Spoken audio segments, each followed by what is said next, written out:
it's Miss Foltz again. I am here with another video, and this video is going to, number one, explain in-text citations and the difference between an in-text citation and a full citation. It's also going to explain signal phrases, how to use signal phrases, and how to create in-text citations with and without signal phrases. So, let's get started. All right, so to start off with, this is a source that I talked about in a previous video, and hypothetically speaking, on my soda machine research paper, I'm going to use information from this page. Now, we talked earlier about how you have to have something called a citation. Now, I'm going to go all the way to the bottom. Now, on this particular article, the citation is created for you, which is wonderful. Now, this at the bottom is called a citation. It goes on your works cited page, but we're not there yet. Right now, we're talking about in-text citations. So this is the big old long citation.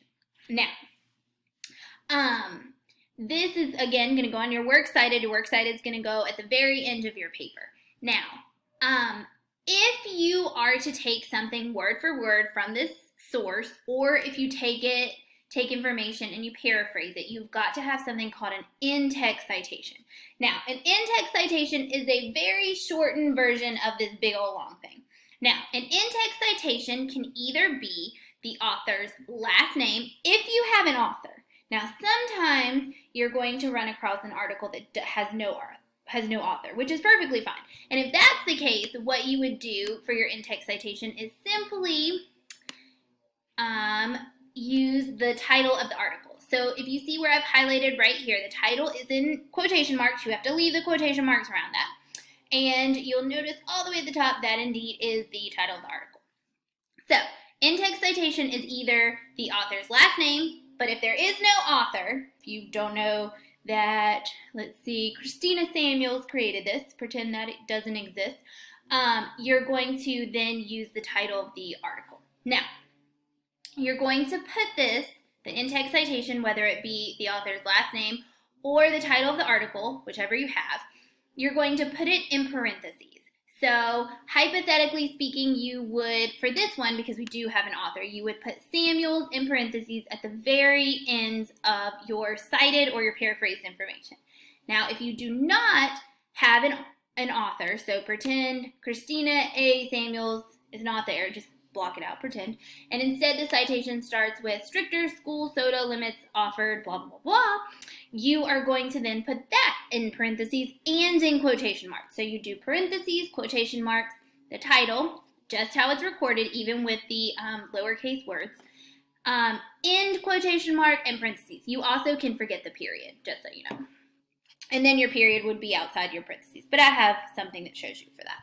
So that is an in-text citation. All right, and now we're going to talk about something called a signal phrase. Now, this PowerPoint also will be embedded in the notes for your convenience to go back and look at if you need it. So an in-text citation, we talked about that, a signal phrase, you use a signal phrase the first time you use a source. So the first time you talk about something from this page, you're going to have to create a signal phrase. Now, a signal phrase is either, let's see, let me go to the slide, is either going to be the author's last name, if you have an author, right? If you don't have an author, you would use the title of the article. So it's either going to be the author's last name or the title of the article and a verb or a verb phrase. Now, here are on slide number 3, you're going to find a list of verbs that you may use if you decide to. You don't have to. You can come up with your own if you want. They are just suggestions for you. So, signal phrase, a verb or a verb phrase, plus the author's last name, or if you don't have an author, you would have the title of the article. All right? Now, just to switch things up, because we don't like to be boring and we don't want to bore our readers, it's important that you vary the placement of your signal phrase. So, as you can see in this slide, there are 4 different places that you can put your signal phrase. You can, option number 1, have your signal phrase before your quoted information. In the words of Davis, or again, if you don't have an author, in the words of, and you can have the title of the article in quotation marks. So you would have your signal phrase before your quote or your paraphrased information. All right, there's option 1. Option 2, you would have quoted information or paraphrased information, and then your signal phrase, and then a comma, as you can see, and then you would have more quoted information or more summarized information. All right, your third option is you can have your quoted or your paraphrased or summarized information before your signal phrase with a comma inside the quotes. And then your last option is you can have your signal phrase, and then you can have a fancy colon, and then you can have your quoted information or your paraphrased information. So again, you only use signal phrases the first time you introduce a source, okay? After that, you're going to use in-text citations, and I have some information following. So again, here's some verbs that you can use just to switch it up. All right, so after you have, so say for example, you found information from this article that you plan to use in your first body paragraph and maybe your third body paragraph. The first time you would use something from this article, you would use a signal phrase. You would say, in the words of Samuel's, comma, quotation mark, and then you put your information. But then the next time you use it, maybe in body paragraph number 3, you would simply include the information with your sentence that you create on your own. And I'm going to show you an example real quick about that. And then you're going to have an in-text citation. So here we go. So here's an example, just like you would have from the article I just showed you, where you have an author, Burke, last name.